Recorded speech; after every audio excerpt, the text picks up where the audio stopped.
I'm going to spend the next 10,000 hours drafting fantasy football teams, and there's no one I'd rather do it with than my friend Liam Murphy. It's the road to $250,000. Let's go. It's Short King Summer, dude. It just feels like no one in fantasy sports ever learns anything. Does he mistime it, or is Brock Bowers just a grown man?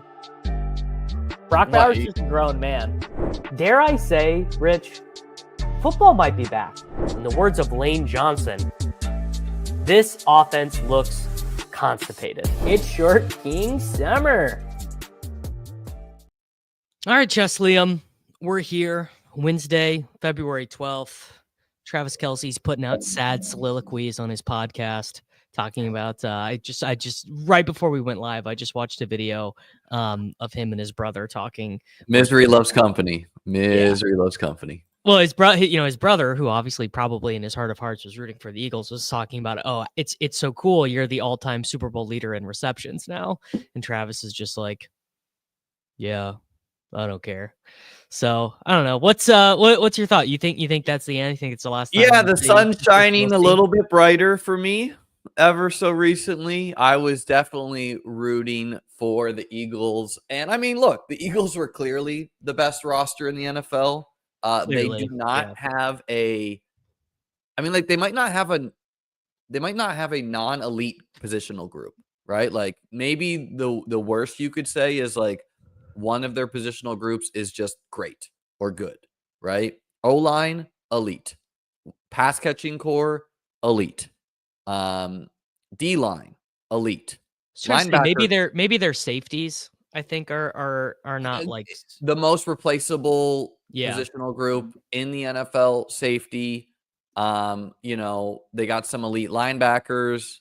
They have some elite corners, right? I think they have some good safeties.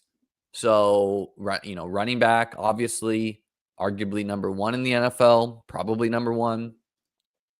So, I mean, yeah, it was, I went to a Super Bowl party. It was a good time. The whole time, though, I think people were like, are we gonna get the comeback here? I know the peer copium was, you know what Mahomes is trying to do? He's trying to get a greater comeback. He's trying to do his own 28-3. I'll say I thought it was possible. I did not lose hope. I was like, that's my boy. It's Andy Reid. It's Mahomes. It's Kelce. It's Worthy.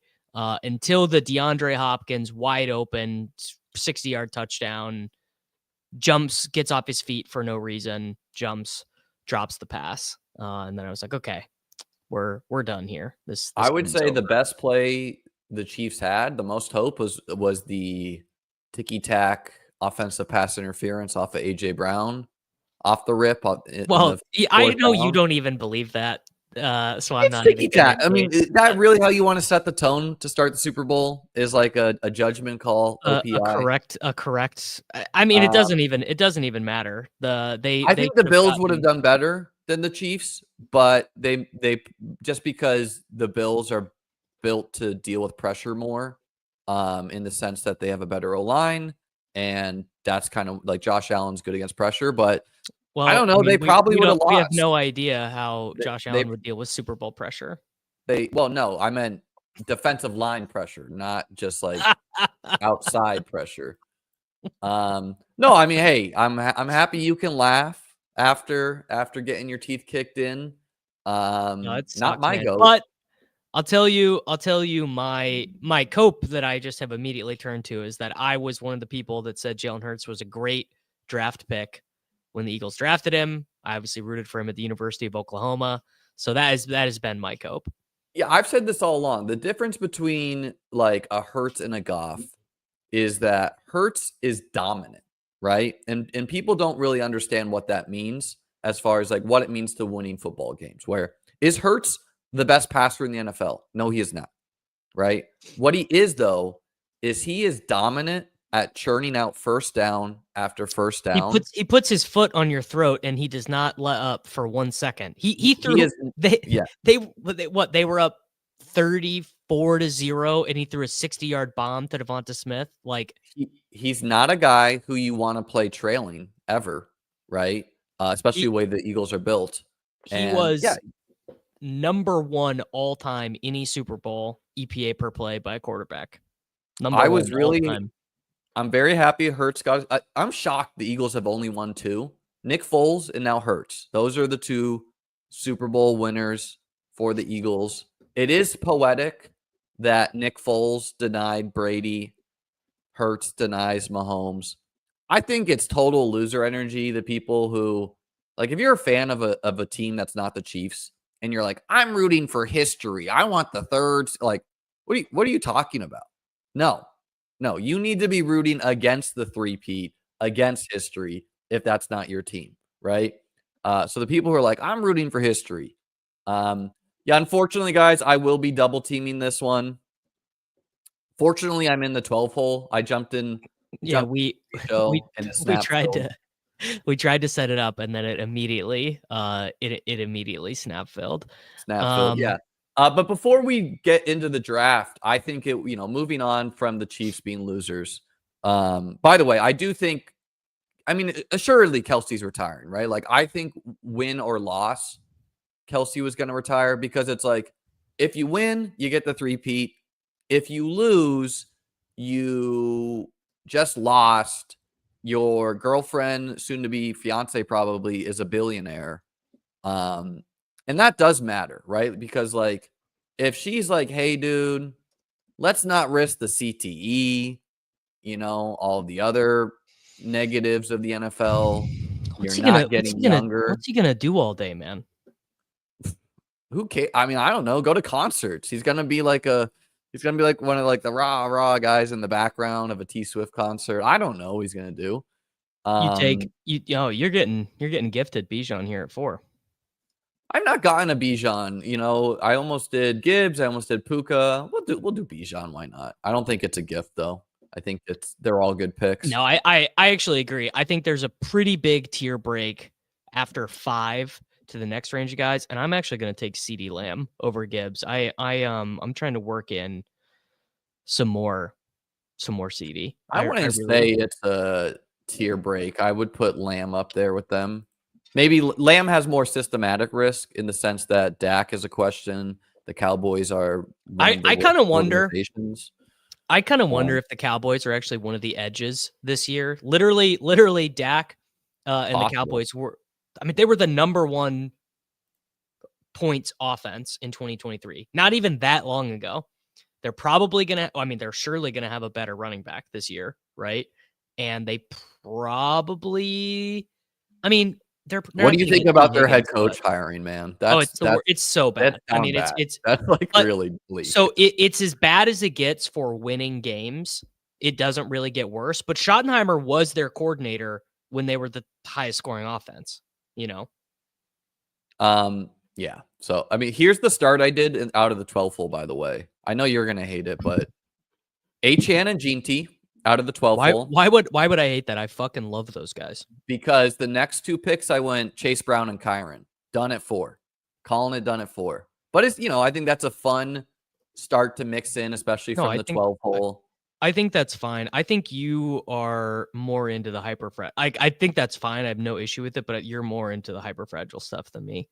I've only done like 7 big boards right now, so I wouldn't say I'm super into anything, but I think in the back half, it kind of steers you that way sometimes. But Davis, between your picks, I think it would be nice. We're getting some mock drafts that are hopefully less clickbaity. Maybe you could pull up the Dan Brugler. Rico Dowdle is an unrestricted free agent. He's pretty he's pretty unlikely. Maybe he'll come back, but he's pretty unlikely to come back as the starter, I think. But I think it'd be nice if you pull up that Dan Brugler thing and we just kind of riff off the rookies that are not that are relevant for us, I guess. And by the way, like I don't know much about Dan Brugler or Dane. Other Dane, whatever. Do you respect this guy's opinions? 100%. I would say he is probably the most plugged in guy in terms of getting stuff from NFL teams. And I also respect his acumen, like in terms of like, I think he's going to be directionally accurate on these guys. The beast is not out yet. I think the beast is not going to come out until after the combine, but it's awesome. So the biggest surprise, I mean, maybe you could say, is that a draft or the beast is like his big, huge draft guide, with like full, workout metrics, write-ups. It's really quite good. But the biggest surprises in this, depending on how you feel about the quarterbacks, no quarterbacks inside the top 10. Huge surprise here. Let's rip off the fantasy guys that are relevant. Scroll back up for us. So the first, I gotta make my pick. All my picks got to be on here because I'm doing. Well, luckily we're right next to each other in the draft, so we got the same downtime. You took T. You know what? Let's have a little bit of humility, Davis. Let's take Josh Jacobs in a draft in the year of our Lord. That's some people's wet dream, by the way, getting him. I know. Loveland is far and away the biggest. We'll go back up. Who is in the top 5? Anyone that we care? So Gene T, Travis Hunter, and do we think he's ranking that purely corner, or do you think he's? I think he's towards wide out. I think he's ranking it Travis Hunter. Cool. Okay, Ashton Jeanty coming in at 5, so clearly generational-esque running back. Because this first round is supposed to be somewhat deep as far as amount of guys that have first round grades. Because a little trick out there is like, if a class has 20 first round graded players, that's like a good class. So McMillan, I've seen some negative opinions. I like to see him at 7. He's looking like a value if that is true. And then Tyler Warren and Loveland coming in at 10 and 11. Loveland at 11 was the biggest one. Yeah, that's out to me. That's noteworthy to me. Because I've not been, I've been a little bit shorter on him. Warren, whatever. Keep scrolling for us. Well, it's just there's a huge cost discrepancy between Warren and Loveland right now in the big board. And even if you're like trading and like Dynasty and stuff, there's a huge cost discrepancy. To that note, Warren's ADP 102, Loveland's ADP is 147. So I thought Burden at 20 was pretty interesting because Burden had such a marked decline in production. His final year at Missouri. I've seen him mocked 15th overall though. So like, but basically the draft bros don't care. The draft bros are like, whatever, doesn't matter. We don't care. I don't think teams care either, man. Like teams we've kind of seen, like they recognize they need wide receivers. They recognize they're usually kind of expensive.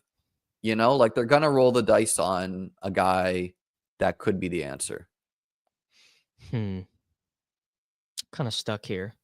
Actually, I think with CD in London, I can afford to eat 6 zeros with Rashee Rice. So I'm gonna do that. You've started Bijan, JT, T. What do you normally do here? Well, I think what I'm going to do is let's roll the dice on the rookie with with an homage to him being the 7th best player in this class. Yeah. My Burden first time taking him. Yeah, Burden I do like. I was surprised to see my mental model has Egbuka a lot lower than 24th. I'm really not like he's fine. His ADP is 78. Yeah. He and Burden are really close. I just got Jalen Waddle on that hyper fragile team. That feels pretty nice too. That does feel pretty nice. But this is the big one right here. So he's got Matthew Golden effectively in the same tier as Egbuka and as Luther Burden. He goes way later. And his ADP is 96 to that point. I think it's ooh, should I take Waddle or Hampton? And I mean, pretty high on Shadur, right? Like, I don't like Shadur's going to go top 5 in the draft, but like, 20th best in the class. Not a bad ranking, Yeah. But Golden is, I actually would not at all be I would not at all be surprised if he goes ahead of Igbuka or Luther Burden in the NFL draft. I think he is. Golden's clocking in as wide receiver 4 in the Golden class. Is wide receiver 4 in the class. Yeah, just behind Burden and Igbuka, which is how it goes in Dynasty underdog drafts. But there's I think there's a 17 spot positional gap between him and Luther Burden, which is crazy. Okay, let's keep going. We haven't seen a second running back yet, have we? No, but they start to get bunched up. So this is my guy right here. Caleb Johnson and Amarian Hampton are right there, back to back with each other. I'm a big Caleb Johnson guy. In this draft, awesome. Hampton went in the 5th to me. To you, and Caleb has a ADP of 67. So he's a little bit lower on Travion, or is that how most people have it? No, he's a little bit lower on Travion, but look at this, man. An undrafted tight end. Mason Taylor is probably only drafted about 50% of the time. He's got him at 37, and another undrafted tight end, Elijah Arroyo, he's got him at 39. So this is like looking like a tight end class almost, kind of like the Laporta year. No, it's really strong. That's actually a good comp, the Laporta year, because you've got Warren. I think there's a gap between Warren and Loveland. Then you've got Arroyo, you've got Taylor, you've got Gunnar And these guys are receivers, right? They're not just, Will Shipley's. Because sometimes that gets valued. No, that gets valued. These guys are receiving tight ends. Yeah, these guys are more receiving tight ends, particularly Arroyo. So these are some good dart throws for people out there, probably to mix in at the end of your drafts. Another guy, Jaden Higgins, who does not get drafted even close to a. He's like one wide receiver 80. Let me pull his ADP he's ADP. I don't know, it's like quite late in the draft. I got Caleb Johnson. I was maybe going to take Caleb Johnson with that last pick. I got Amarian Hampton and Caleb Johnson. You are on the clock. 3 straight wide receivers after taking Bijan and JT. I think it's a good one to take Ayuk on. I was going to say Fat Ayuk or Fat Debo. Well, okay, so let's finish the Dane thing, and then I'll talk about Debo a little bit. So Travion, not a bad ranking, like 49 versus 35. That's in the same band. Yeah, they're close. Although I think there are just some real Travion bros out there. They're just people who really, and I'm not even saying they're wrong, but they're really into him. I've seen a little smoke to him to the Raiders for Chip Kelly. That'd be whoever is the Raiders back. Like if they're gonna load him up with 300 carries and they're not Zamir White, like pretty good. You are okay, and then next. There was another relative. Oh, Jackson Dart in here is kind of as a second round guy. Jalen Royals, pretty high. And then he has Tyler Shuck from Louisville. He was at Oregon. Then he transferred to he was at Texas Tech. Then he was at Oregon. Then he was at Louisville. So he's 26 years old. But if he is a second or third round pick, he's got him ahead of Milroe. And then this was another shocker. Jordan James, mostly undrafted in the big board. Not like 100% undrafted, but kind of mostly. And I'm going to take Calvin Ridley. Like he's got him like way ahead of like guys like Woody Marks, who is in like the 170s or whatever. So, and then this is my guy, Gunnar Helm. Gunnar Helm is my most drafted tight end thus far. I think he's going to be a second round pick, and he's like a Mark Andrews clone. Okay. These are Dane Brugler's big board rankings that we're going through. So these are. I've heard some credible people call him Dan. It's really like a credible. Trey Harris.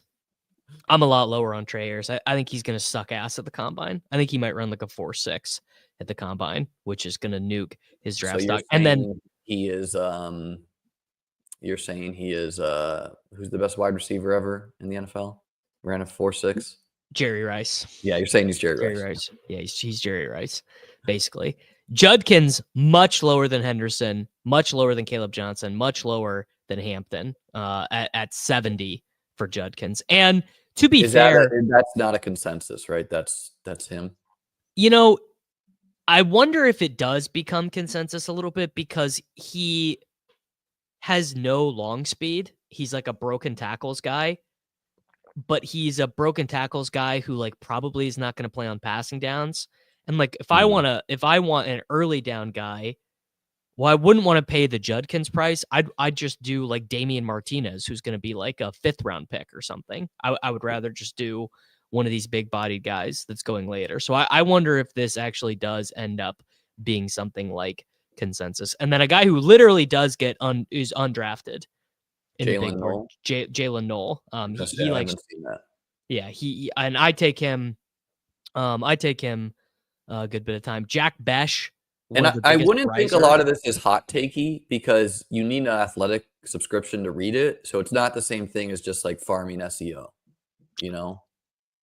No, I mean, this is definitely reflective of the reason why I like Dane stuff is it's reflective of what he thinks, but it's also reflective of what he's hearing. Yeah. Like he's talking to tons of guys in front offices, scouts and things like that. So he's hearing like this Jack Besh guy is a huge riser. He was awesome at the Senior Bowl, and all the coaches at the Senior Bowl were really high. Weren't they at the Super Bowl, the Becks?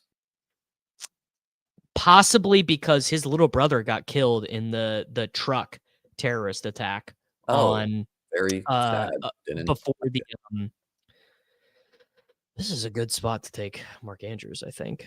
His little brother got killed in the terrorist attack before the college football playoff game.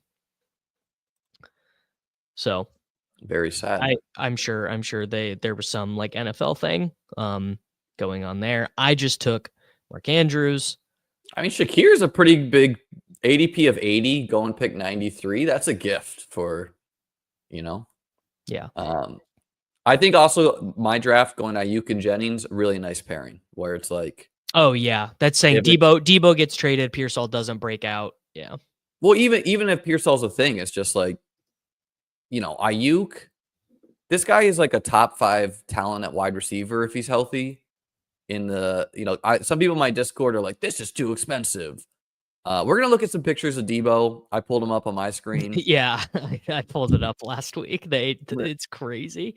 And the trade rumors for him already, like it's not, it's not great. I disagree with this about Besh. He was really, really productive, and the reason why he wasn't productive at LSU, I mean, you could say whatever. They were playing him like at tight end because he was teammates with Brian Thomas Jr., Malik Neighbors, and Kyron Lacey. Kyron Lacey is not going to end up really being a prospect, but was thought of as a prospect for a while. Oh wow. Huh. Should I take Golden? Pairing Josh Downs with JT also feels pretty nice. I did that yesterday because all that Indianapolis stuff is just a bet that they figure the offense. And just same team pairings in general is pretty good. You get negative and positive correlation. Yeah. I've got like none of this guy, Dylan Sampson. He is like a total, I don't know. I took him late and people were like, that's terrible. This guy's bad. I think he's good. I think he's good, but I just don't think he has a great NFL skill set. He's pretty small. We'll see. I was excited to see Harold Fannin Jr. I didn't think he was going to make the list. He was a guy who had 50% of his passing offense at Bowling Green State University. I've been taking him a lot in this contest because if he's a day 3 or a day 2 pick, ends up being a round 2 or round 3 pick, I think he could have 800 yards and 5 touchdowns pretty easily. I think as a rookie. Will Howard makes the top 100. Sort of interesting. Just another quarterback who might get drafted. Tez Johnson at 154 pounds, 89th overall, ahead of Alec Iomanore, who right next to each really other, like. Right? Yeah. I just like it's so Iomanore I don't know exactly how to say his last name, but he's like in the 160s.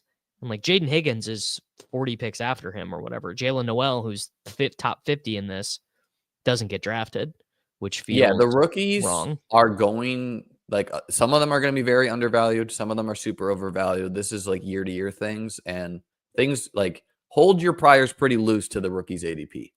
Yeah. Isaiah Bond, I'm much higher on Isaiah Bond than Dane is. RJ Harvey, I like. Terrence Ferguson, surprised to see him there. Didn't think he would get a draftable grade. But Bond is really interesting because everyone's going to be down on him right now. And Isaiah Bond is going to show up to the combine. He's going to run. He's going to come close to breaking Worthy's record for speed. And a lot of people that were out on him are going to be forced to reevaluate their priors, which is sort of interesting. Well, simply being fast isn't enough. Like Worthy was a good. It doesn't matter. He's just going to be a first round pick if he runs that speed. Sure. But if he's not, like, what I liked about Worthy is that people were saying that he's like a legit wide receiver in college, not just John Ross, Yeah, well, they didn't even really use him on the gadget bullshit all that much. Oh, fuck. It's just like I always end up needing a running back at this pick, and then they're never there. I'm just going to take Dak. I rolled the dice on skipping Purdy and going for Josh Downs. You're going to get Purdy to come back to you sometimes to pair for the double stack. Didn't this time is what it is. Yeah. Yeah. The thing with these big boards getting thrown out is that you're getting a lot of emails about them thrown out because every draft that happened on Saturday and Sunday basically got thrown out. Yeah, there was just that one timeline. I sent a message to Underdog. I'm sure you did too. People were saying in the Discord. Some people were caping up that they shouldn't have been thrown out. I think that's ridiculous. But whatever. Well, of course they should have been thrown out. And those people, I mean, don't get me wrong. I want people that can't read. Well, I want people who can't read in my rooms, but I don't want to waste an hour of my time in these drafts. I think going Drake May is a pretty good pick with McMillan in the sense that the Patriots should probably draft him. Not saying they're going to, but right. Seems like a logical place he could land. Gives me a somewhat balanced start where even if I like swing and miss on a bunch of running backs, having a anchor of Bijan and JT is enough some years, just where they're holding it down. You take some dart throws, you hope to hit some. Feel pretty decent at wide receiver for, just hitting 7. Goddard, my anchor tight end for now. Drake May's giving me something at quarterback. I like the start for me. Yeah, Goddard, the price is quite nice. I think you did figure out the wide receivers. It's the annoying thing here is I hate my wide receivers and I don't even like my running backs that much because I don't really like Jacobs. And then taking the 2 running backs, taking the detour, then you've got, Ridley starts out the year as your wide receiver 3, as your wide receiver 4. Then you have Golden, then you have Hollywood, who are huge question marks. But this range is just so dusty. Actually, the Andrews pick was probably the mistake. Probably just plug your nose and take Swift or ETN at 91, honestly. I think T. Higgins is also nice to pair with Drake because he's going to be a Bengal to me, but you have that out. You have that out that it could get like that. Where would Travis Kelce have to go for you to take him right now? I took him at this spot in the 12th round on a Mahomes worthy team the other day. So 140 or 135? Yeah, like 140. Because that's when I think you're like, okay, I'm balancing the risk of him retiring, balancing the risk of him just being somehow even worse than he was last season. Yeah, kind of in this Kincaid, Ingram likely range, basically. Yeah, and unless that becomes his new ADP, and then I would want even cheaper. right? Like, but when his ADP is 100, seems good. No, he's like undraftable right now, I think. Yeah, like even if he returns, he like legitimately might just not be that good anymore. No, he isn't that good anymore. And the concern you would have would be that would start to crush his playing time. Yeah, or they would try to like just reserve him a little bit. Where did Brugler have Trey Harris? Was he high on him or low on him? He had him at 68. And Isaiah Bond, he had like in the 90s. Yeah. Bond, in my estimation, is going to go ahead of Trey Harris. I took Richardson, having taken JT and Josh Downs. Feels like that's the time to roll the dice on him. Yeah. Don't arguably want him benched for week 17, but for JT's value, I don't know. It's in the mix. I don't think you don't want him. You can get paid off a lot of ways, is what I'm trying to say. What you want is you just want him to develop. You just want him to be. Well, yes, you want him to pay off his draft capital. Yeah. Well, go ahead. Sorry. Well, I was gonna say, when you have Downs, and did you take Pittman too? You double stacked him, or you got him with Taylor? No, just JT. I mean, yeah, you just want it. Really, you just want him to do what he did last year, but just not get benched. He had like they were finally designing runs for him. Jerome Ford. I love you sticking to the bit. I mean, Jerome Ford is not likely to be a home run, but he is probably the betting favorite to be the Browns starter week 1. That team needs a lot of help. Nick Chubb, who knows what that is, or if he'll even be on the team. And like at worst, he has explosive capabilities where like even if he's like a 6 to 10 touch guy, he can score touchdowns like that. Doesn't feel like a bad roll of the dice in the what round was that? In the 13th round as a third running back. No, it's fine. I mean, I don't think it's bad or good. It's just very funny to me that Jerome Ford is one of your brand plays. Oh, I mean, I like guys who are explosive, are going to touch the ball, and are cheap, And like, I don't know, like, should he go after Trey Benson? We don't even know if Trey Benson is like Trey Benson could be replaced. Well, I mean, yeah, Trey Benson feels pretty live. The third round running back who does nothing year 1, that's a tough road to navigate. That guy doesn't always pan out, But I looked this up. I looked this up on stream the other day. It's actually more than you would think. Guys who do pan out as third round rookie running backs who do nothing. Like a lot of the guys end up smashing the next year. Yeah, I mean, because they get high draft capital, they got drafted high for a reason. People are they're gonna give them opportunity to see what they have. I gotta pull up the exact list because it's like honestly, it's like every guy in the last couple of years. I'm gonna search it. Look, guys, I'm not gonna if people want to neg Ford, I'm not gonna be the one to convince you. I think he's completely fine. I think if you don't want to draft him, please don't draft him. Question for you.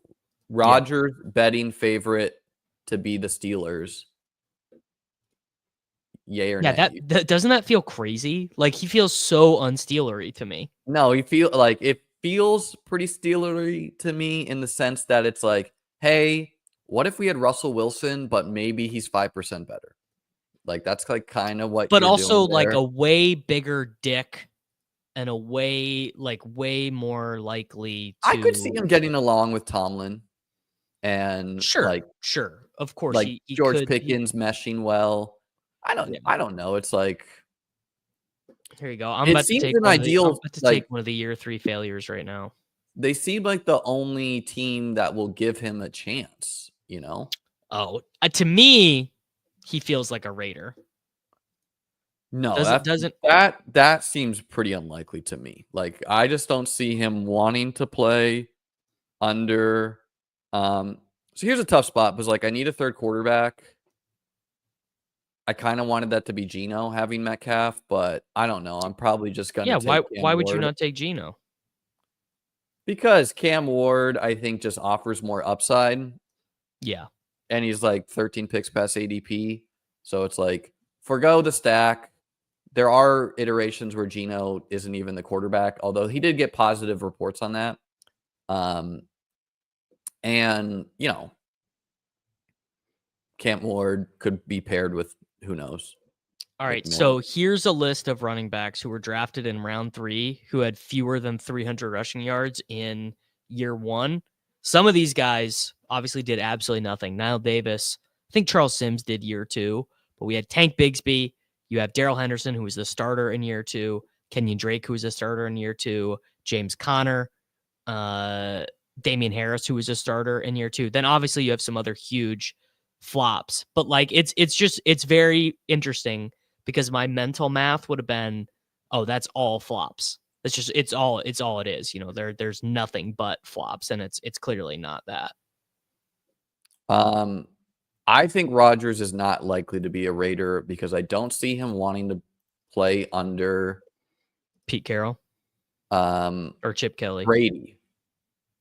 Okay, that's a good point. Him wanting to play under Brady, and like Devontae Adams is overwhelmingly likely to be paired with Rodgers, and he's not going back to the Raiders, man. Like, you know, he could go to the Steelers. He's not going back to the Raiders.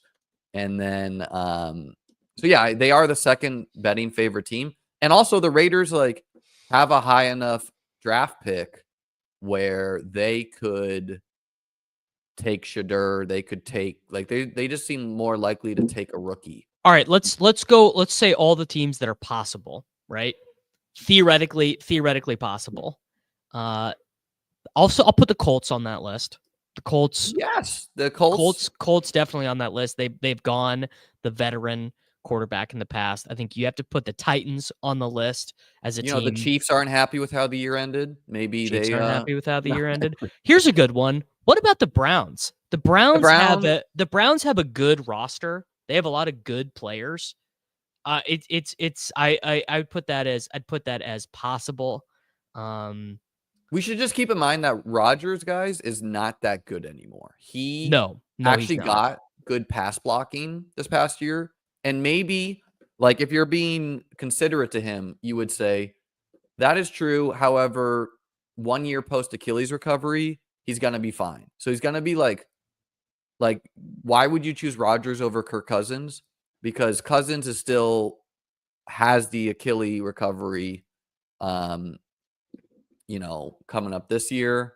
Or no, actually, he got hurt 2 years ago too. So I don't know. You would choose Cousins over Rodgers, I think. No, I take Rodgers over Cousins because Rodgers at his peak is better than Cousins ever was. So his whatever chance, give him the Achilles rehab excuse, and you say, well, peak. Even if I get 80% of peak Rodgers for a season or whatever, that's way better than whatever Cousins can do for me. Yeah, it's just. Well, I do want to address this. The last time Aaron Rodgers won anything, Pat Moore Poker, you were probably in middle school, brother. I know people do love, the woke mind virus, dude. How about he's just been ass for a long time. Scored 1 touchdown at home in the playoffs against San Francisco. That was his last. Like, it's been a long time since Aaron Rodgers came in and was the GOAT. You know, it's just the way it goes. I didn't see Woody Marks on Bugler's list. Woody Marks is going to be like a 6th round pick, I think. I think he stinks. I need some running backs. I like Marshawn Lloyd is not that different than Trey Benson and Blake Corum. No, I mean, I don't think I've taken, not that the cost really matters here yet. I took Eckler because I just need some adults because I took the 2. I would have taken Eckler rookies. Over him. Yes. Yeah. And I have the 2 rookie wide receivers. Higgins, I am going to be pounding because it feels like all this team is moving up. Yeah, what I'm saying is Aaron Rodgers is like a totally fine quarterback, but the big issue is Guys, he's the NFL. He's a 1-year plan. He's got a lot of baggage, right? Almost everyone in his life does not like him, right? Like honestly, that's like crazy for a quarterback. But yeah, it's like everyone hates this guy. He goes to New York and then immediately Garrett Wilson's like, I fucking want to play anywhere else other than here. You'd think Garrett Wilson, who played with Zach Wilson and all these other loser schmucks, Tim Boyle, you'd think he'd be like, oh my God, I get to play with Aaron Rodgers. This is the greatest thing of all time. Aaron Rodgers shows up and Garrett Wilson is like, please trade me. Please get me. Please send me anywhere. But here, you know what? I'm going to take Geno on this team because I've got Penix risk. Yeah, I'm going to do Geno. And you have Dak risk. I think I just think the Steelers are the perfect team for him because they have very little hope of getting a quarterback that's better for next year, unless maybe they're the Jackson Dart team like that, but that like they already have Fields. You know what, man? I'm calling my shot right now, pointing to the spot in the outfield. The Jets are taking Jackson Dart in the second, right? You mean? I think they maybe take him at 6 or maybe trade back. And no, take him. If that's the case, he's like one of the best picks in the big board too. He's my highest drafted player overall. Yeah. Well, he's a rushing guy, so I mean, this could be Malik Willis guy, so don't get too hyped on that. Definitely could be. I mean, I would say it's a risk tolerance thing. I think this is close to true, actually. Rodgers, I wouldn't say 24th. I'd say 19th-ish. I could see him being top. I could see him being Goffish, a year recovered from the Achilles, like fully recovered, Like here, let's just do our mental math right here. So these are the quarterbacks who are definitely going to play better than Aaron Rodgers next year. Joe Burrow, Baker Mayfield, Lamar Jackson, Patrick Mahomes. I want to just give that to Baker. I could see Rodgers being as good as Baker if things come together. Baker's not guys, it's just Baker, so hard to do. He's a good story, but he's not like that special, Yeah. Honestly, if Jackson Dart is the same picture as Bo Nix, you should take Jackson Dart every time. You should take if you like. You literally should never leave a big board without him. If you believe that. People asking if Justin Herbert will be better than Rodgers are not serious people. Like that. That's like, come on. All right, I earned myself a little bit more fun here. I think I'm gonna take. Who were these tight ends Brugler had ranked? Elijah Arroyo, Mason Taylor, and the one you got to stay woke to is Arondé Gadsden. He's the sneaky one. I'm ending my draft with some of these tight ends. I'm taking Jordan Mason on this team. Him being a free agent is like high key good for his value. Well, is it? So I can't decide. I have not taken him or Guerrero yet. I can't decide on those guys. Okay, that is bad. That's like when you like notice that something is valuable, but you're like, I don't know which is valuable, so let me pass on both. Like, no, you got to roll the dice. But I mean, dude, remember Guerrero started the season last year on the practice squad. Like, they do not value him that high. Okay, no, he didn't start on the practice squad, dude. He was. Yes, he did. He is a extremely athletic. No, he wasn't. But then a team could have sniped him. He was a 3rd-round pick. He's extremely athletic. Isaac Guerrero was not a 3rd-round pick. Isaac Guerrero was a UDFA. No, I don't. I think you're thinking of Tyrion Davis. Oh, he was a 4th-round pick. He's a 4th-round pick. Yeah, he has like a 10.0 RAS. Like. Wait, feed me back those tight end names again. Mason Taylor, Elijah Arroyo. Taylor, dude. Tight end 34-33. Mason Taylor, welcome to the squad. All right, I'm going to take the other one. No, dude, come on. Well, actually, no, I'm not because I need a vet. I took Geno. I'll take Noah Fant. He's a free agent though, right? Probably. I don't know. You know who's a sneaky good pairing with him is AJ Barner. Yeah. Let's see. I guess I should know that about Noah Fant. AJ Barner's kind of good. Rookie. AJ Barner, I believe, was the starting tight end ahead of Colston Loveland, who I just took in the. Is Fant a free agent, or am I mixing that up? Noah Fant. Noah Fant is not a free agent. Noah Fant is owed $13.5 million. He can be cut, and they can save $9 million. That seems like a cut, though, cutting right? him. Well, he'll probably just restructure, but yeah. So my friend who's a Saints fan is like, dude, he's gonna get hurt again, but Taysom Hill is attacking his rehab. I mean, I just don't know, man. I don't know. Barner, I mean, Adam, I'm gonna be real with you. I don't care that much about Michigan football. So, but they were teammates. Colston Loveland had 45 receptions. AJ Barner was Colston Loveland's backup. So to finish the thought on Mason being a free agent is good for his value, it's a bad free agent running back class. He showed the capability to be a workhorse. Like he could be the Cowboys starter. That is. He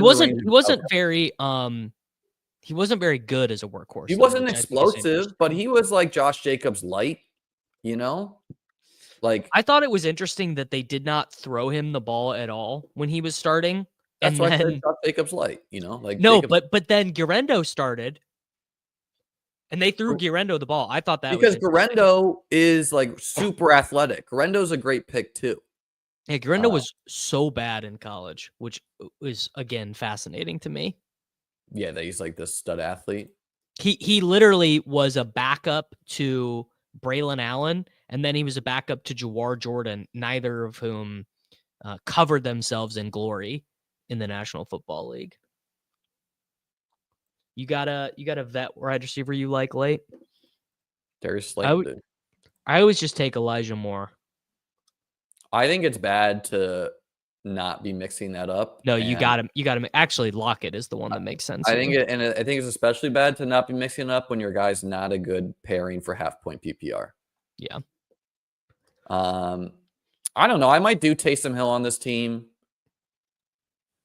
Live a little, dude. It's Why fun. Not, dude? Yeah. Oh, great. 34 minutes ago. Future New Orleans uncertain. Wonderful. Well, he's owed $1 billion. He's been linked to retirement rumors too. Wonderful. Yeah. Lockett is either going to retire or take a pay cut. He's not going to play for another team. Jordan James definitely on my radar. We talked about that a little bit. All right, Liam, how'd you feel about that team? I'm making my last pick right now. What was the tight end's name? AW. Elijah Arroyo. AJ Barner? No, I don't have time. We're doing Brenton Strange. Elijah Arroyo. He went after you anyway. Oh, he went before me, you mean? Oh, yeah. Okay.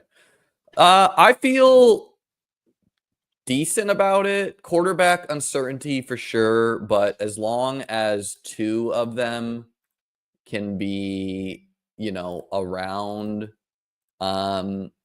20 points per game, 17 plus, and as long as Richardson is not like a pure zero, even if Richardson's a pure zero, if Cam Ward is like a good pick, this team is fine at quarterback. Running back feels good. I got two anchors and then some dart throws, Tight end, a bit of a question mark, but like Goddard at worst as your tight end one is decent. And then I think I figured out wide receiver. I only won 8. Ayuk's return deadline is a question, but I got good value on Shakir and Downs. And so I feel pretty good about this team. I got, outs to T. Higgins or McMillan being paired with May. So I like my team overall. I like the double running back start. I did Dak Prescott with CD, Michael Penix with Drake London, Geno backstacked with Lockett and Fant, running back room, Josh Jacobs, Omarion Hampton, Caleb Johnson, Blake Corum, Austin Eckler, DJ Giddens. So some adults with the rookies I always take. Lamb, London, Rashi, Ridley, Golden, Hollywood, Higgins, and Lockett. Could make an argument that with Rashee, I'm actually probably just too light. Yeah, you're a little thin at wide out unless Golden and Higgins are like big wins. And I don't think Lockett's a great pairing for like a Rashee team. You know, like you need someone. If I was going to say, if Lockett is going to play at all, it's probably the first month of the season, right? Well, but like, yeah, but what if he's a 6-point per game player at this point in his career? Like he was dust. Right? Well, I mean, he very easily could be. He could just also be retired. I don't like. There's some guys at the end that in all likelihood you're getting some games from, like Curtis Samuel, Darius Slayton. You know, like Josh Palmer even is probably going to be the wide receiver 3 on the Chargers. Although I don't know, he could be 4. They're a weird team. Yeah. And then Mark Andrews, Colston Loveland, Noah Fant. Fant is probably a good 19th round pick. I have him ranked. Yeah, he's athletic. Would it be that surprising if he has like a good touchdown season, you know? This guy, every day, chicken cheesesteak lover comes in and asks me what's more sore, Sirianni's foot or Andy Reid's ass. And I told him it's not funny. And then he said, just wait for it. It's going to be really funny in August when I've said it every day straight. I was going to say, that wasn't that funny to me. Yeah. Yes, but Tyler Lockett has also never been 35 years old or however old he is. Yeah, I mean, what are people talking about? That's like, hey, no, Lockett was a top 15 wide receiver, you know, like, come on. Yeah. That's like being like Travis Kelce has never been a bad tight end pick. There's reason why players are going like Deontay Johnson is free. I think he's a decent roll of the dice.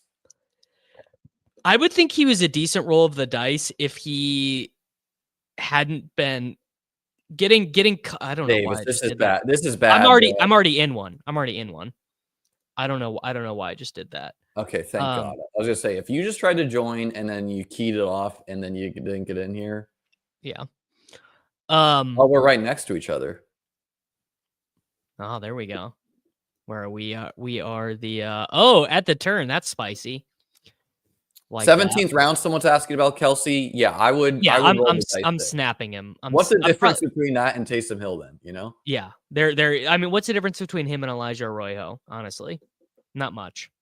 Well, right? Dane doesn't have Kelce ranked as a top 25 prospect or whatever. All right, this is I'm grabbing water. This is big board. This is big board 40. Big board 40 of 150, boys. So we're cooking pretty good on the old road to 250,000. We got a bunch done yesterday. Everyone drafted nice and fast yesterday, which I really appreciated. I do not like picking at the turn, although it'll probably be nice to pick next to Liam at the turn because we will probably have very different player takes. So maybe actually picking next to Liam at the turn is nice. I think a good rule of thumb right now, Shilly, is to do one of Mason Taylor, Gunnar Helm, Elijah Arroyo, or Gadsden in the 20th round of every draft, and whichever one you get, you're fine. I'm seeing this a lot recently, actually. Justin Jefferson going ahead of Gibbs, which is how I have it ranked. Yeah, I will not be getting Jerome Ford. Maybe I try and do like a little bit more hyper fragile here. Maybe I'll even double tap running back at the turn. I don't know. It's so hard to pass on these premium wide receivers. Gunner. It's hard. It's like I do want to force some 0 RB starts from the back half because I've been going like running back feels pretty good. Picks 1 and 2, picks 3 and 4. But then running back also feels decent later. So I do want to just like force some 4 wide receiver starts from the back half just to change it up. Right. And it's probably being done at a lower frequency. But I mean, in that draft, like wide receivers were values, you know? So it's so draft to draft. Like ETR has JJ3. I mean, it's probably a good ranking, honestly. I mean, realistically, he should probably be 1, but we will take the room giving us him there. I'm just not going to IKB any of the spots in the first round, really. I'm just gonna have 8% of each guy probably. If I had to fade some guys, I'd fade Neighbors. I'd fade. You put a gun to my head, I'd fade Bijan. Interesting. Just for.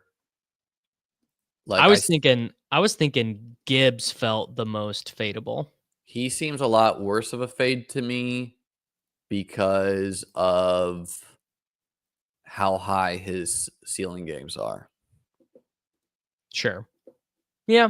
I mean, he just clearly is being overdrafted relative to a vast swath of his range of outcomes. I don't really like. I mean, how can you say that when Gene goes 6 picks later? You know, it's like Gibbs in a bad season, not an injured season, but like a season where Montgomery's a thing. He's going to be around 20 points per game.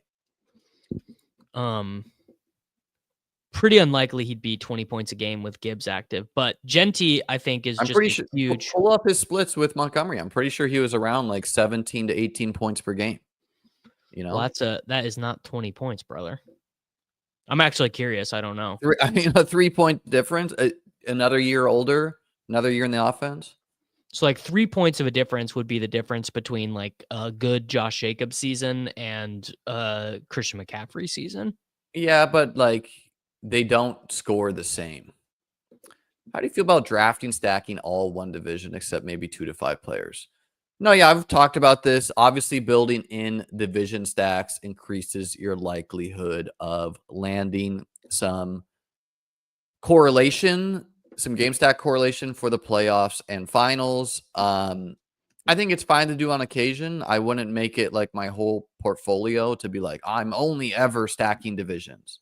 Could work, right? But I wouldn't be going out of my way. It should be tie breaks for you. But no, I think you're thinking the right way because you really like, guys, if you're volume drafting these guys and your plan is just to like spread everything out as your edge, okay, that's not going to work. This is so top heavy. So if there's anything you think you can do to try to isolate for winning the grand prize, you need to do that. And I do think game stacks is part of that. 26 games with David Montgomery. No, let's do this past year. Let's not do his rookie year, but when it was different, you know?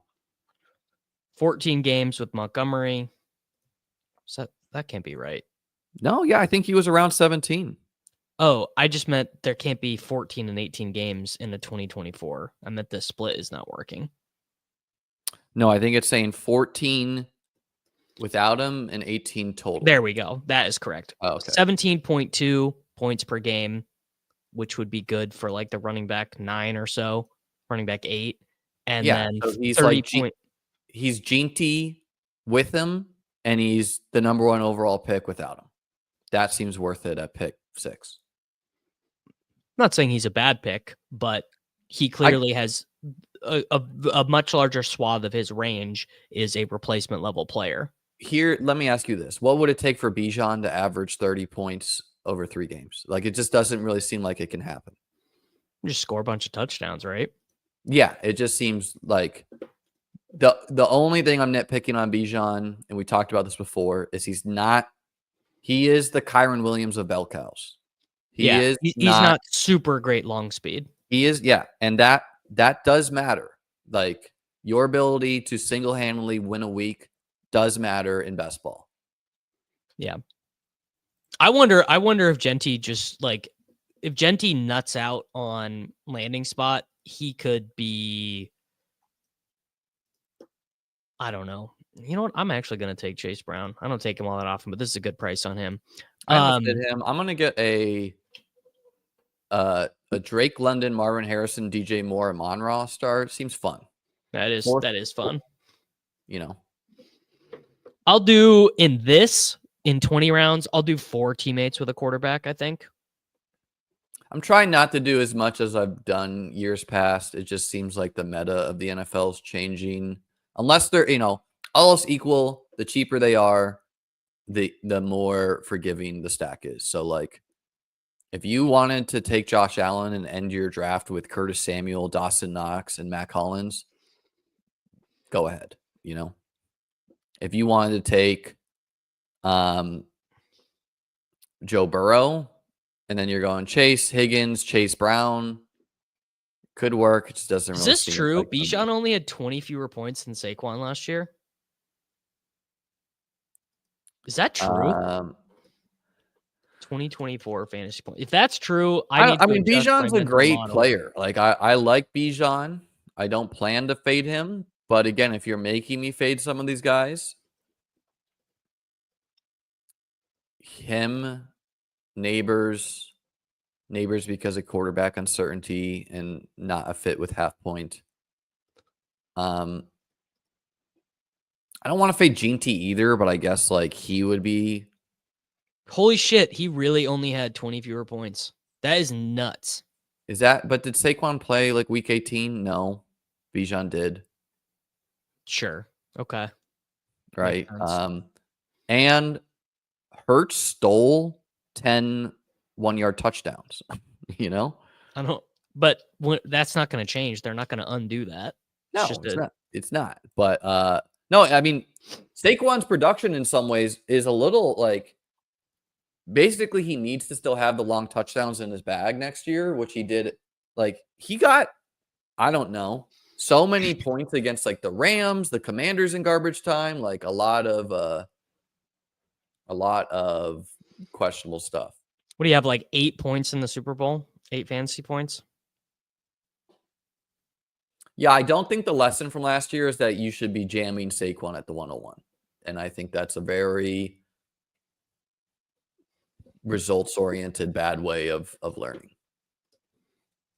Jalen Hurts goes still pick 49. I was wondering if there'd be any Super Bowl residual there. Doesn't seem to be. I mean, this probably doesn't make sense to anyone but me, but he of the elite quarterbacks is the one that I like the most. I think most people are probably most horny for Jalen Hurts, for Jaden Daniels. I definitely don't like Hurts more than Daniels if they cost the same. They're kind of roughly the same, aren't they? Hurts goes a half round cheaper. No, if I had to only take one elite quarterback, I think it would be Jaden. Yeah, I think that's reasonable. It's very hard to stack him, which is interesting.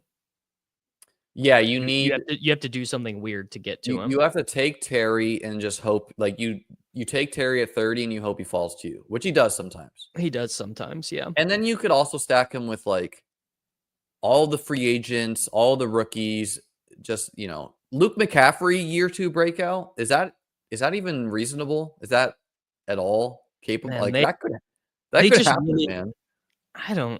I kind of wish it was possible, but it feels unlikely. You know what else felt unlikely? Tank Bigsby being an NFL player, right? And like, sure.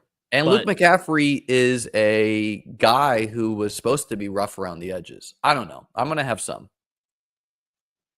Sure. Yeah. I mean, I'm not going to say anything is impossible, but the game that we play is a game of assigning probabilities to things and then deciding if the market is deciding where the market is aligned or unaligned with us on assigning. Are you going to pair Joe Burrow with Chase Brown?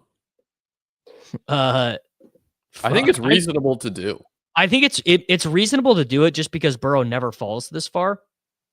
Yeah, and like I think it's good to pass on Burrow sometimes for I would have taken Burrow in your shoes too. My wide receivers are just going to be awful on this team. So I never take running backs like this. Are you just mixing Caleb Johnson and Hampton? Yeah, basically just flipping a coin. I want to be more than 8% on both of them. I could take David Montgomery too for my team, pairing with Amon-Ra, but I don't know. Caleb is better, I think. Yeah, especially pairing with an old and Alvin. I thought James Conner's a reasonable pick too. He'll probably just be a good pick again, but will he be a good pick late in the season? All right, let's talk about the dream landing spots for the rookie running backs. Chargers. Vikings, Cowboys, Bears, if they're the RB1, seems good. Chiefs, if they just like throw aside Pacheco. Which kind of feels like they're going to do, honestly. Like, I guess in the Super Bowl. I think any reasonable person, I think Brett Veach and all the people in the front office should say, we cannot do this again. We cannot be the 14th best offense in the NFL. It's a stupid way to play. When I don't think that's Pacheco's fault, though. I'm not saying it is, but I'm saying like you just need, because what the Chiefs used to be fun, right? They used to have these big explosive plays. They were fast. Now they're not fast at all. They have one fast player. Rashee Rice is not even They are fast. infinitely faster than the Bills. But they have one guy, and then they have a bunch of slow plotting. Hollywood is fast too. They had two fast guys. They didn't get Hollywood back until. And Justin Watson's not slow. Well, Justin Watson's not going to be on the team next year either. Yeah, he's not good either. I think the Commanders are definitely going to take one guy. Yeah. I mean, I could see that going a couple ways. If they are, then Eckler is probably a pretty bad pick. But here's a sneaky one. 49ers. 49ers. It seems unlikely to me, but yeah, I think they're a jinky team possibly. The Steelers feel like a team that are going to take one. All right, we're getting some Commander fan intel there. Titans seem unlikely. Dolphins seem somewhat unlikely. Well, so I'm thinking about this one a lot. I've been thinking about the Dolphins one a lot. And it depends on if McDaniel thinks Wright can step up and do the Mostert stuff or not. Because I think they won't want to do 270 touches for A-Chain again. I think their hope would be for A-Chain to be just so bad, man. Like they really need O-line help and like their defense. NFL teams do not think of running backs how we think of them though. Like they think of like, oh, running back is an important position for us to solve. I don't think McDaniels is dumb, and I think he knows Achane and Wright is enough. They might take like a 6th round guy, but I don't think they're like I'm talking about the teams that could take Caleb Johnson, could take Hampton, could take Judkins, could take Henderson, like these teams. I think the Ravens are low key a team that could Derrick Henry replacement eventually. 32, I think actually.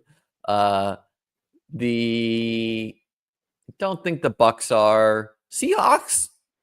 I don't think so. Seahawks just love to take running backs. I mean, that's the thing. The thing that is obviously going to make everyone the most angry is that one of these teams that has no use for running back, that has a terrible roster, is going to say, you know what'll fix us?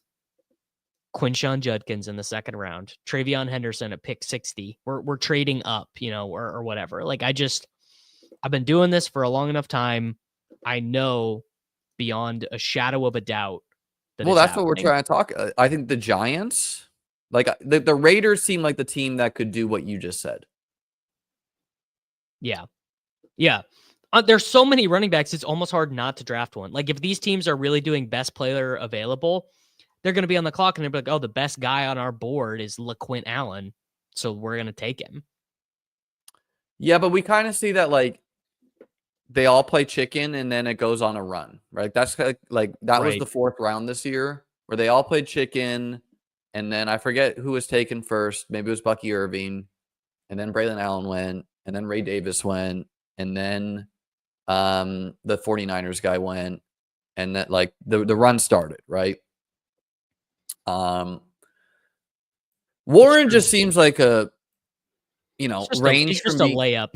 Yeah, range from being the starter to at worst he is a good pass catching guy with some touchdown upside. Yeah.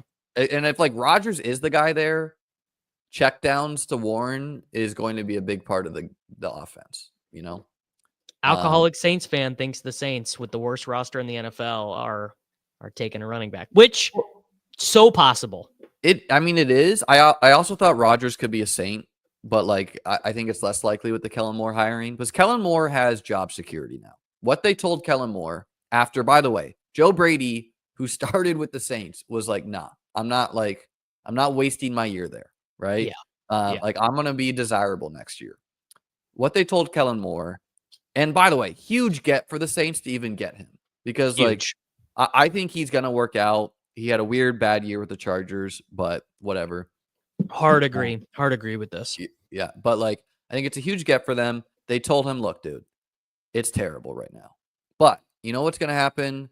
In a couple years, we're going to get Archie Manning or we're going to get someone, right? Like just get some guys to build around and then you know, it's easy division. You look at that division and you're like, yes, I can beat the Bryce Young Panthers. I can beat these guys, right? So I don't know. I could see him taking a running back just because it won't change the wins losses too much, and they'll want one by the time they do get their quarterback.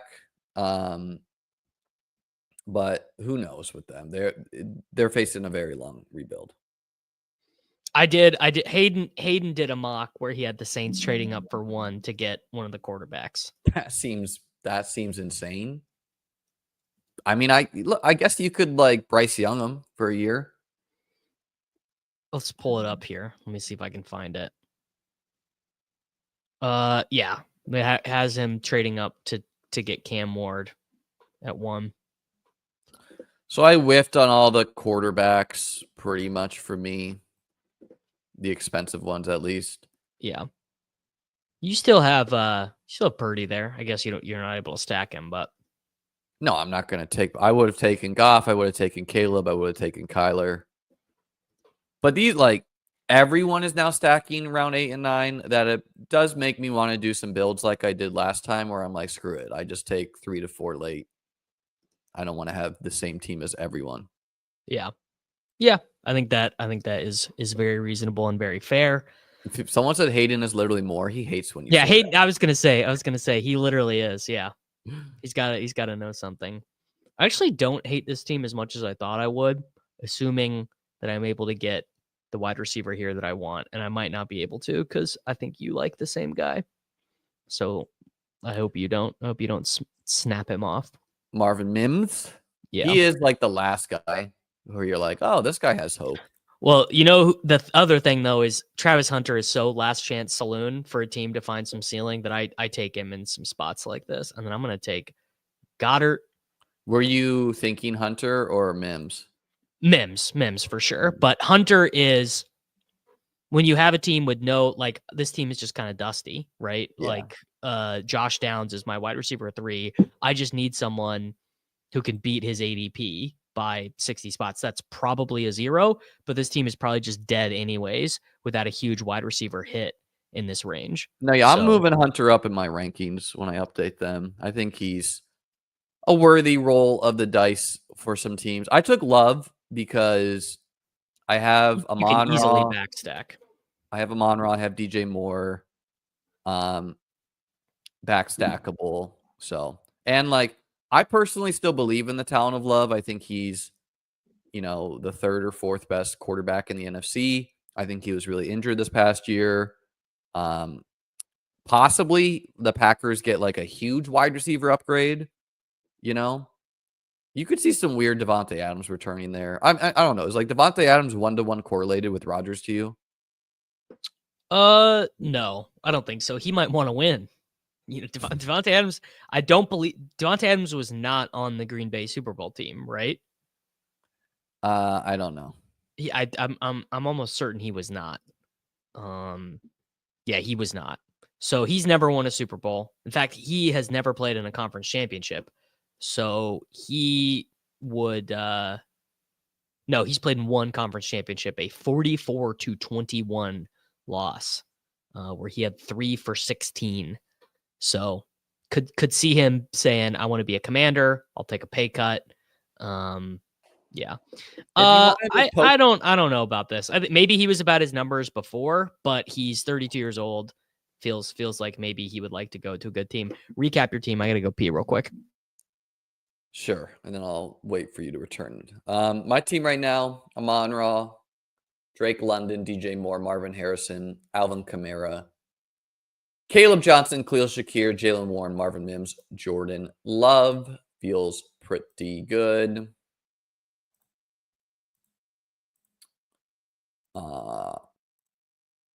Tucker Craft goes, so there goes that backstack option. Is what it is. Got some division correlation with London and Kamara, Amon-Ra, Moore, and Love. What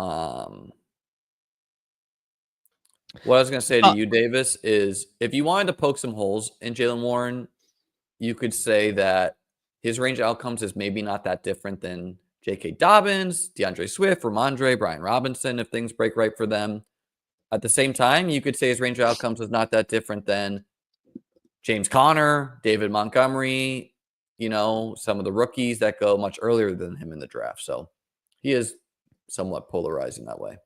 I think J.K. Dobbins has like the worst range of outcomes. Like J.K. Dobbins' range of outcomes includes no team wanting to sign him, I think.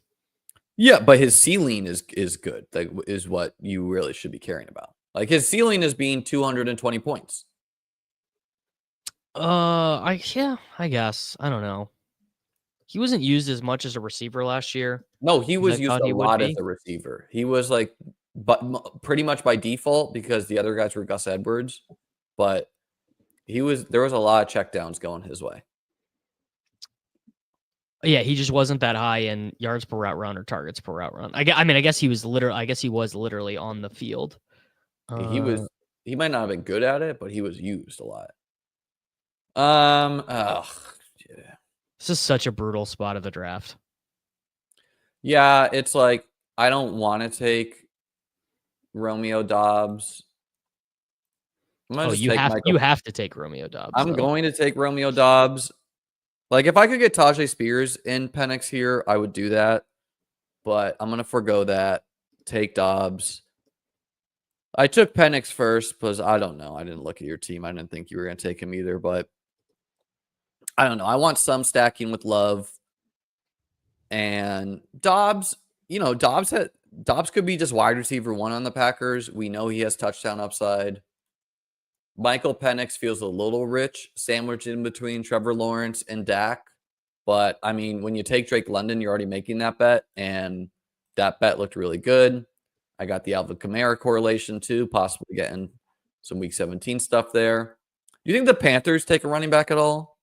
Like, that would be the depth sign of Jonathan. It does kind of feel like they need something. I mean, what are you going to do? You're going to go into the season with Chuba Hubbard and that's it? You I guess Miles Sanders and Raheem Blackshear. Like Canales likes to use multiple running backs. He used multiple running backs in Tampa Bay. Miles Sanders was really unreliable. I mean, even when Hubbard was smashing, even when Hubbard was doing well, Miles Sanders was playing on third downs and getting a bunch of the receiving work. So it feels pretty likely that they take a guy. Brooks is like, I don't know. If I had to say what's more likely, Brooks getting 1 carry in 2025 or never playing football, I'd say it's more likely he never plays football again than gets a carry next year. I mean, he's going to play football again, but it's going to be like Cam Akers where he, makes a return in a couple of years. As like the running back 3 on some team. I don't think Miles Sanders is anything.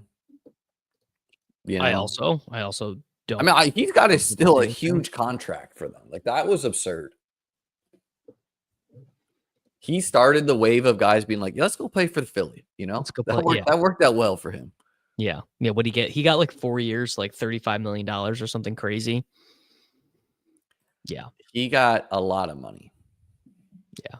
It was just truly like inexcusable at the time and then got worse with like every passing report.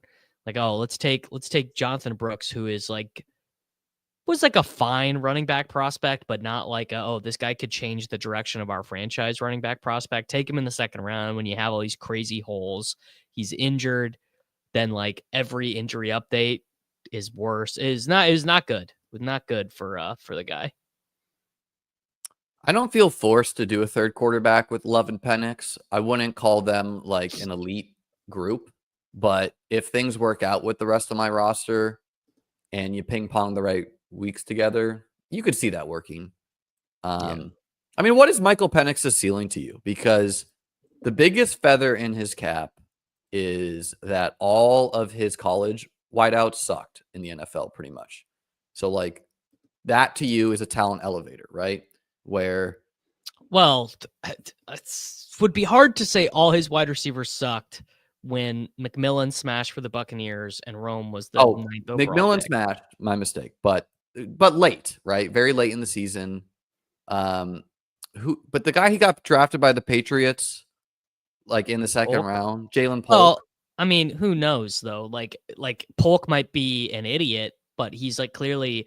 It's almost kind of more impressive for a guy to be that good in college as an idiot, right? As like a guy who doesn't study and doesn't. And Rome, I think, is going to be good, but he didn't have a great. And like, how much of this is his fault? The Bears' fault. It came out recently that they were not watching tape with Caleb, and he had to like make his own tape station.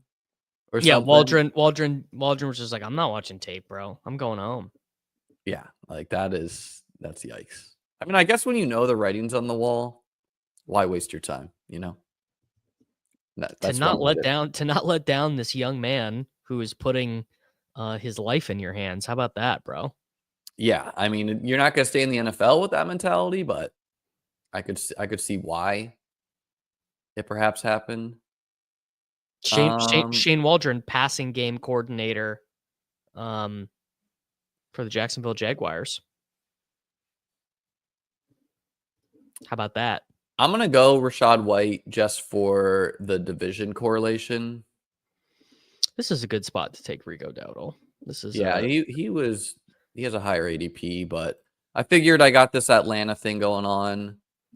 And then I didn't think you were going to take Cade Otton, so that's why I went him. If I guess I should have known you'd have a hard on for Wicks, so I could have done that if I wanted the double.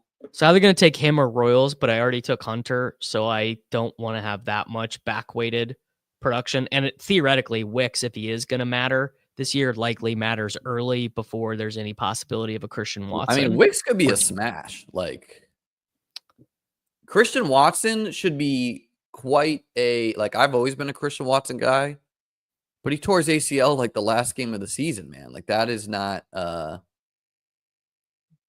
likely production at all, you know? Getting White and Otton feels good. I don't know, like White,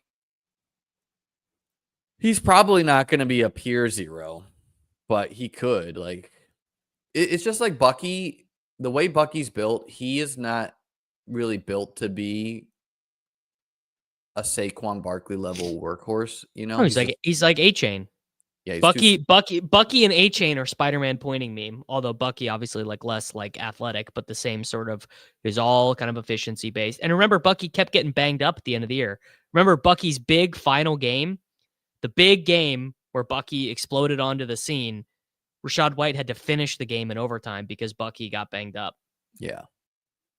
But, you know, another year, conditioning, yada, yada.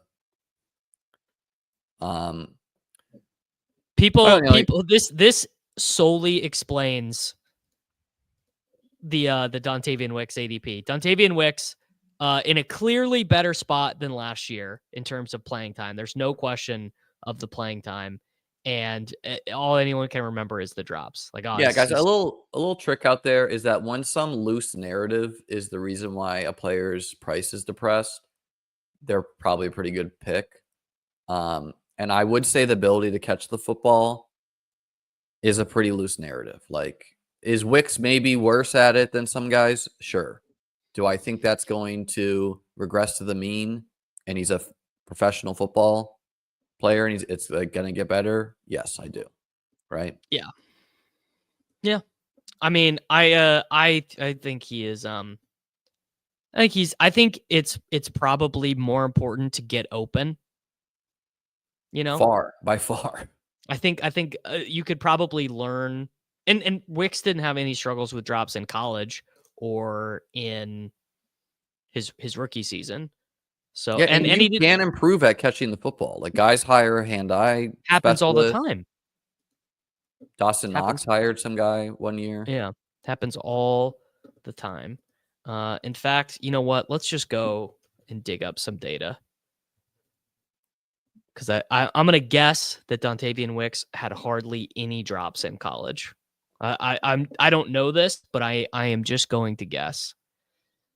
Dontavian Wicks in 3 seasons at Virginia, he had 173 targets. The whole time there, he had 15 drops.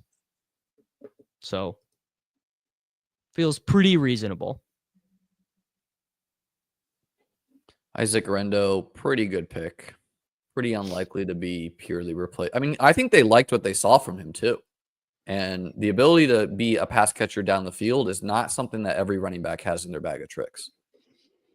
Like most running backs, even CMC, pretty much gets targeted behind the line of scrimmage. It's like it's very rare to have a positive ADOT. All right, I need another adult at running back.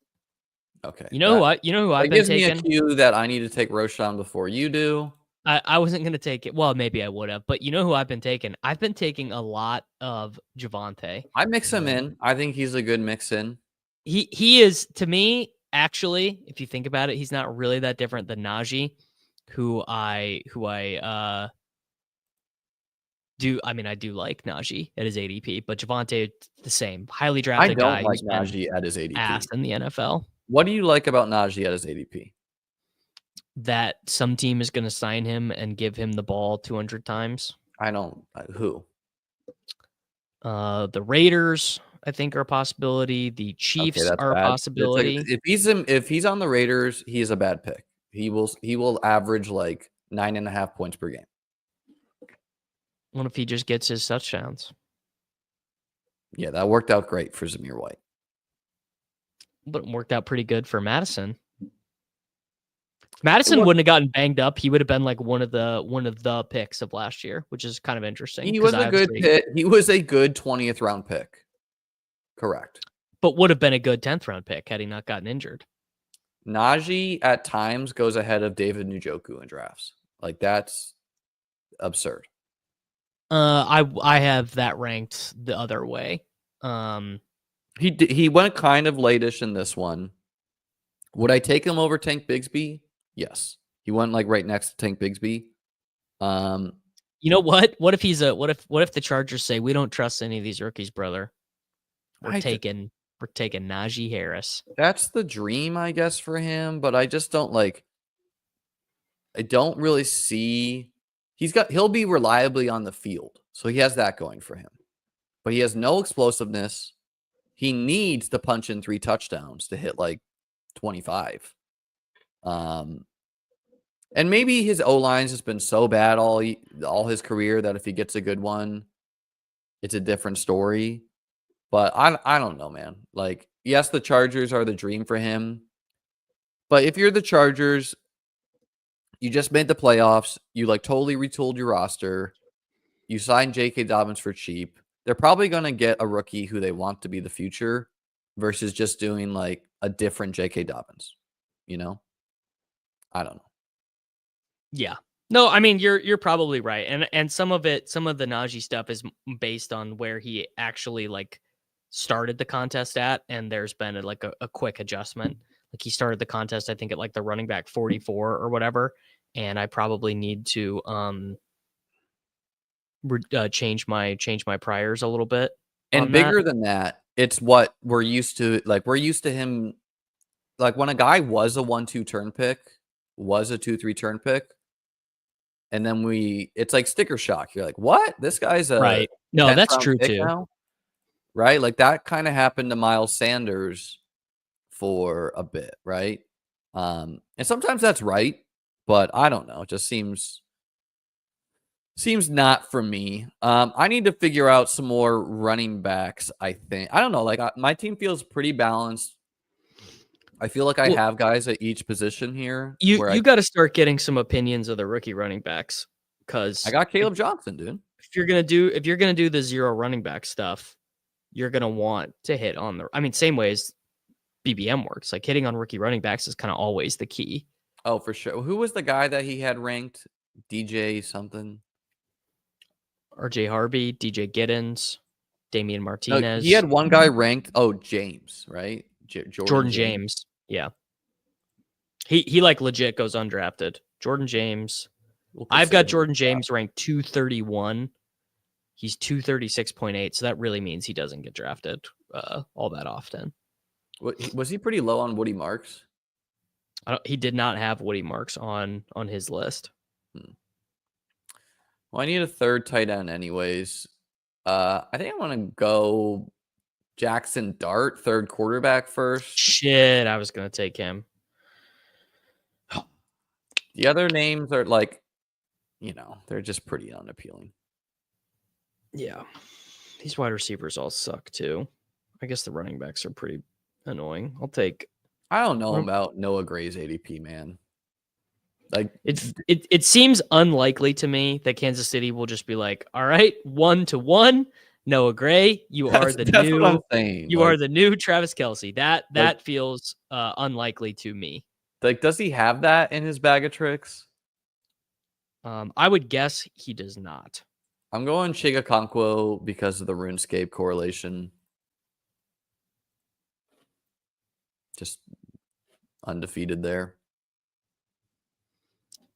Okay, Zach is saying Legendary Sickos taught me Woody Marks when he started to pick 130 because it was Hayden Ranks and he went to USC. Is it true that it's just Hayden Winks' ranks? And people say that it's just Hayden Ranks in the applet, but I don't know if that's true. Well, from my understanding, someone ranks it and then it goes. And to me, why wouldn't it be Hayden? I'm sure we could ask him. Someone asked the what for Chig. Chigakonkwo, big RuneScape guy. I played RuneScape growing up, so Google it. Basically, Chig, big nerd. Big nerd. Some other NFL dude came out of the woodworks too. He's like, hey, I also do this. Yeah. Yeah, Jared Wiley tore his ACL last year. I think they would have liked to have seen what they had there because he was kind of an interesting college guy.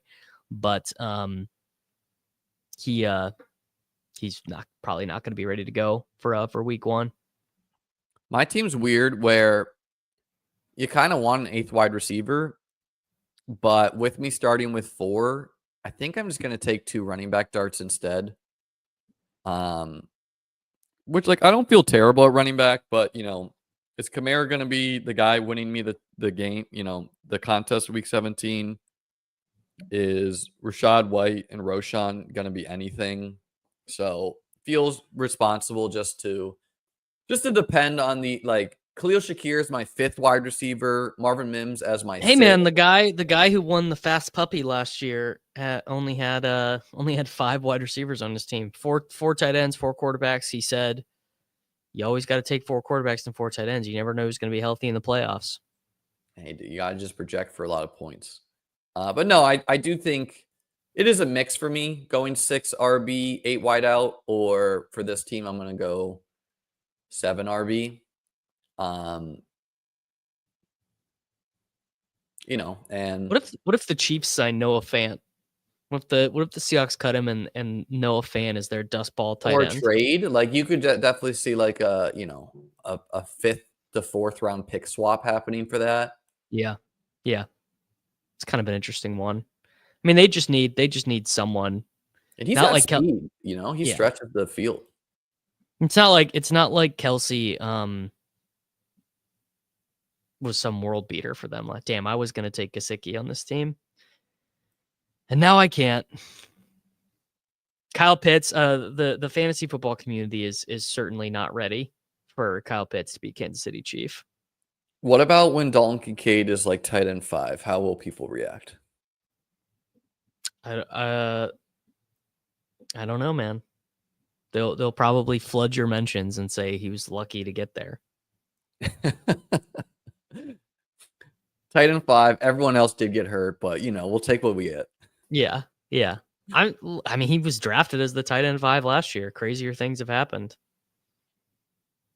No, I mean, for real. Third. I mean, also, who knows what this knee injury? Like, you don't love to hear fluid in a knee. He could totally backdoor his way. Antonio Gibson as an RB6 for a team that needs running back points, like that feels pretty good. 19th round. All right, took Mason Taylor. Snapped him. Who's my last wide receiver? Who could theoretically end up being a Bengal? You know what? Live a little. I'll do Jermaine Burton. It's probably the only time I take him. Wow, Davis supports bad people clearly by that pick there. No, I think that's a decent roll of the dice. I did take Jordan James, rookie upside. You know, is what it is. Wasn't there a James that with the same name that played for like Oregon? Jordan James is from Oregon. This one? Yeah, this was the backfield mate of Bucky Irving last year. What about the guy who ended up being a 49er? LaMichael James. Maybe that's who I'm thinking about. He went to Oregon. Yes, he was like a small guy. He was a lot of fun. Yeah. I remember that guy. Chip Kelly. That's a classic 49er. All right, my team: Jordan Love, Michael Penix, Jackson Dart. Oh, I guess I should have tried to force Marshawn Lloyd, but Marshawn Lloyd went super high in this draft. Jordan Love, Michael Penix, Jackson Dart, Alvin Kamara, Caleb Johnson, Jalen Warren, Rashad White, Roshan Johnson, Antonio Gibson, Jordan James. Amon-Ra, Drake London, DJ Moore, Marvin Harrison, Khalil Shakir, Marvin Mims, Romeo Dobbs, Cade Otton, Cole Kmet, Chiga Conquo. Kind of a boring tight end room, but you could see it working. Marvin Harrison, year 2 breakout. That could be fun, you know.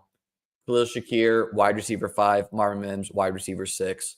That feels pretty good. Some running back darts. Jackson Dart could just be the best pick on the board. Feels pretty good. Davis? I like Jackson Dart. I did Joe Burrow and Dak Prescott, and then Liam took Dart, so I had to take Russell Wilson. Running back room: Ashton Genty, Chase Brown, Amarian Hampton, Rico Dowdle, Javonte Williams, and LaQuint Allen Jr. Wide receivers: A.J. Brown, Xavier Worthy, Josh Downs, Rashid Shaheed, Travis Hunter, Dontavian Wicks, Jalen Royals, and Jermaine Burton. The Burton pick does not feel good. Let me tell you, that does not feel good. I somehow got sniped on Mike Gesicki, so my tight end room is Dallas Goedert, man. What do you mean? You're not guaranteed him at and Mason Taylor. Why would the non-Burrow drafter take Gesicki? Why would they do that to me? Just because he was a good pick this past year, you know? And you know what? Honestly, I guess that is true. What's the functional difference between Mike Gesicki and Noah Fant? Very little. There really isn't one. I guess Gesicki actually is unlikely. Or Gesicki is also an unrestricted free agent. Although Joe Burrow said he wants him back. Gesicki is a free agent, but Burrow said he wants him back. It seems pretty likely he'll return for the cheap. Number one, he went to a couple teams where he was a terrible fit. You know, like the Dolphins tried to get him to be a blocking guy. The Patriots, he was not good on either. Number two, their guy that Sam Sherman was a fraud about is out for the season. Yeah, tore his ACL. And so, they don't have that guy. Number three, they're cap strapped. So I don't know, a 2-year, $10 million deal to Mike Gesicki kind of sounds like he would be back. Are you T. Higgins Bengal? Are you with me on that? If I had to handicap it, I would say it's most likely that he's a Bengal, but I would assign it I don't know, 53% probability or something. Keenan Allen, who's he playing for? The Bears. They need him. They really need him because without him, their pass catching room has nothing. They're running out a rookie or a shitty free agent. They're running out a the Bears. The Bears got. What do you mean? They got Moore. They got Rome, and they draft a guy. You need good 11 personnel for the Ben Johnson stuff, I think. Well, maybe not. I don't know. They ran out Tim Patrick, but a Cole Kmet is not Sam Laporta, obviously. Cooper Kupp, who's he playing for? The Commanders. Deebo Samuel, who's he playing for? I think he's more likely to be a Commander. I can't come up with a good. I honestly can't come up with a good one. Dolphins, maybe. He's like a good. He's like we have Tyreek at home. Is Debo? You know, he's shitty dollar store Tyreek replacement. Chris Godwin. Buccaneer. That to me, I think is like I would make that like 70%. I don't know, man. Like the Commanders come in with a nice little deal there. Commanders can't have everybody. They can't have everybody, and we don't even really know what they want. Like who's the ideal West Coast offense? It kind of is Debo. I mean, Cup, if he can play. Yeah, okay, but like, who's an ideal guy who you could conceivably build around your guy? I mean, Debo is not that much younger than Mr. Cup. By the way, Evan Ingram, I think he's like a sneaky cut candidate for the Jags. He's like a lock to get cut, I think. Yeah, so who's he going for? That to me, he could be a Ram. Dude, he could be a Chief. He could be a Chief. He could be a Ram. Yeah. Let me do the math here real quick. Commanders. He's like he's like high key appealing to these good teams.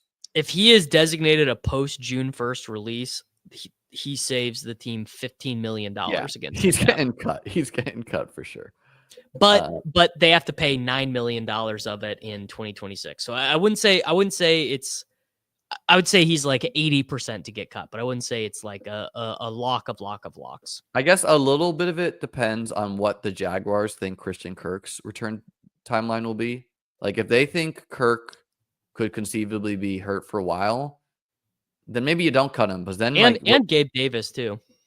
Yeah, he's a body out there for them. No, I mean they paid Gabe Davis, so Gabe Davis is playing.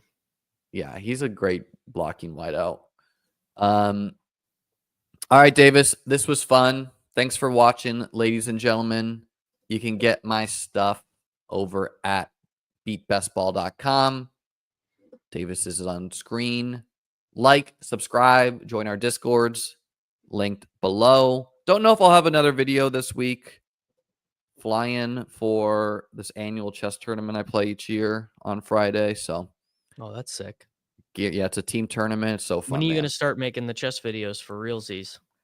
I got chess videos. Liam teaches chess. I don't. You need to be Twitch streaming your games, and you need to be paying a video editor. Twitch is dead. Is what I'm seeing people on Twitch who are trying to navigate to YouTube. So Twitch is not dead, dude. Twitch. I deleted Twitter off my phone. Taking a break there. Seems like a cesspool. Doesn't seem like a good time to be on, anyways. No, it's a terrible time. Twitch is just impossible to grow on. You have to generate an audience elsewhere. You cannot grow on Twitch. You can game it with chess.com where you can flood in their in-flight thing. You know, like I've heard of some people doing that, but I don't know. Blue Sky, yeah, I'm gonna make a Blue Sky eventually. Seems like it's I think the moment for Blue Sky passed. You know, I thought Blue Sky, like the blue just meant Democrat, but no, like Blue Sky stands for like a free form, like a free source Twitter, basically. So seems like I mean, it is like literally the same app. If I had the same following you did, I would be less likely to switch because like if I had the size of your Twitter account, which you have what, it's like 60,000 followers or something. Yeah. I would feel like sunk cost. But, you know, like I think like Twitter pre-Elon, I would be at like 15,000 followers, you know. It would have grown better. I'm not even like growing, you know, there. So like what's the point? But I don't know. I'll be on both as just a way to let the people know what I'm doing. Anyway, I'll be back with all of you guys this afternoon streaming NBA Dog Bowls at 4:45 p.m. Eastern Time, 3:45 p.m. Central Time, and then I will be back streaming tomorrow and Friday, and then the bonus Swolecast on Fridays as well. How are you feeling about your pacing? 41 down? 40. Yesterday was great because everyone who was in the chat was able to get in, and so we just said you don't have to draft well, but you do have to draft fast. So everyone who is in the chat is just like auto smashing their picks. That is fun. Like, yeah, if you guys just been like if it's you should do an incentive like, hey guys, if we can finish this draft in set a time limit, like I'll do X amount of drafts, and that way people can cram it in with you, Yeah, I think I did 6 in 3 hours yesterday, or 5 in 3 hours, which is pretty good pacing. So I was they're basically paying you to draft at that rate. Yeah. So we're doing the best. We're doing the best we can. It'll be nice to see the box tick below 100 because when you click on the draft and you're like, Jesus Christ, I still have to do 110 more of these on camera. I just have zero desire. Like I'm at 14 now. I have like zero desire late at night to be like, let me do a draft right now. Like at this time of the year, like every night before bed, I do a little board and I do a dinger. So I enter into a little board and a dinger at like you should establish some healthier habits for your bedtime. But I should, but I won't, because every team, this is how I think about it, Liam. Every team that I do now until September 7th or whatever is an investment in having a happier time period. If I ever win anything, like if I ever do have a good team, then I will be able to rest, but you can't rest before you have accomplished your goals. Dude, those 20 minutes before the heat death of the universe takes us over when you ship a contest is going to be euphoric. It's going to be incredible. Yeah, can't wait. All right, everyone. We're done. We're out of here. Thank you very much for watching. Like the video. Subscribe to the Davis Mattek channel. Subscribe to Liam's channel. And thank you very much for watching. See you back in a couple hours. It's Short King Summer, dude. It just feels like no one in fantasy sports ever learns anything. Does he mistime it, or is Brock Bowers just a grown man? Brock Bowers is just a grown man. Dare I say, Rich, football might be back. In the words of Lane Johnson, this offense looks